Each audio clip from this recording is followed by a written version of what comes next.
So today I'm going to be sharing with you how we roast our turkey for the holidays. So for years we have been smoking our turkey. We smoke it out on our Traeger grill. We love it this way. It's actually our favorite way to have a turkey for the holidays. But we didn't always have a smoker, so we used to roast it in our oven. I'm going to be sharing with you 2 ways you can thaw out your turkey. The first way is to thaw in your refrigerator. This is a nice slow method. Allow around 24 hours for every 5 pounds of turkey. You could do what I'm doing and thaw in cold water. You're going to need around 30 minutes for every pound of turkey. Try to submerge the turkey as best you can, and you're going to change out the water every 30 minutes. And we're using cold water. This is a 21-pound turkey, so it's going to take around 11 to 12 hours to thaw out in this cold water. We do brine our turkey. You don't have to, we just like how it tastes. So we use this mixture here that I got from Costco. It is a turkey brine. It has lots of salts and seasonings in it. So for this particular brine, we boil some water. It has all the directions on the bottle, but we boiled some water, and then once it's brought to a boil, we added the salt. We just followed the directions on the bottle. And we let that sit and cool off. It brings all the fruits that are in there. There's some apples and cranberries. It reconstitutes them because they were dehydrated. So we let this cool, and while that's happening, we get our turkey ready. We take out the giblets and the neck and we give it a good rinse. With the liquid brine, we've seen people put the turkey in like buckets. Derek loves using these Ziploc big bags. You could find them at Walmart. They're everywhere, but it holds a big turkey and all the liquid perfectly. So if you don't have a lot of refrigerator space to brine a turkey, you could do what we do is we have a cooler. We put the bag in the cooler, put the turkey in. We add the brine, and then we add another gallon of water. Mix it in there really good with the turkey. We seal it up and we cover it with ice.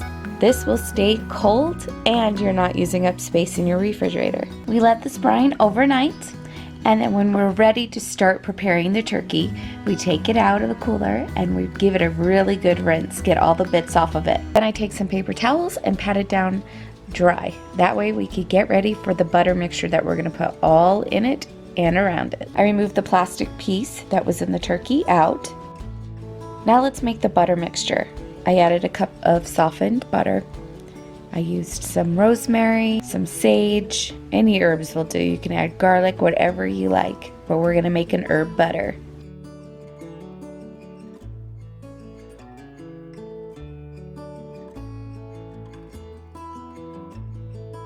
And then I carefully loosened the skin of the turkey from the meat. Try not to tear your skin. But in all the times that I've done this, it was much easier to use my hands. I just take generous portions of the butter, go on in, and smooth it all on the inside. And then I rub all of the outside of the turkey with the rest of the butter.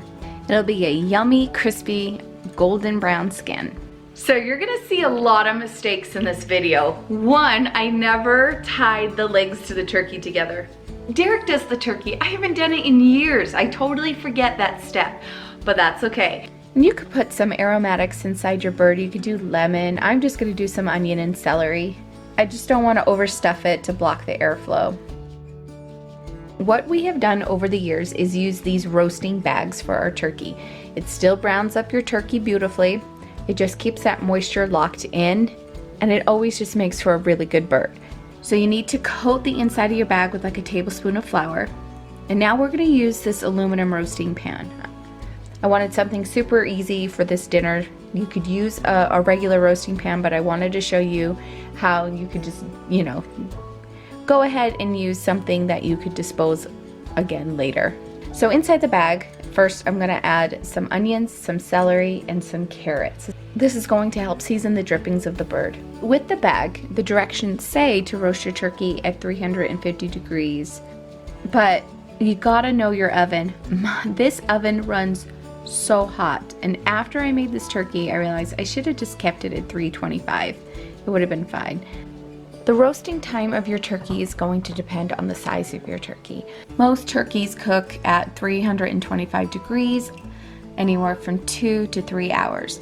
Once you're 90 minutes into cooking, give it a check with a thermometer, but the final internal temperature needs to be 165 degrees Fahrenheit. So I baked around 3 hours with this bird. Have the turkey rest for about 20 to 25 minutes before you start carving. If you notice that you've overcooked your turkey and it's a little dry, heat up a pan of chicken stock, add your dried turkey on in, let it sit there in the stock, it'll reconstitute and you'll have a juicy bird. There's a lot of you that wonder how you smoke a turkey too. I've gotten those questions, so the video on that is down below.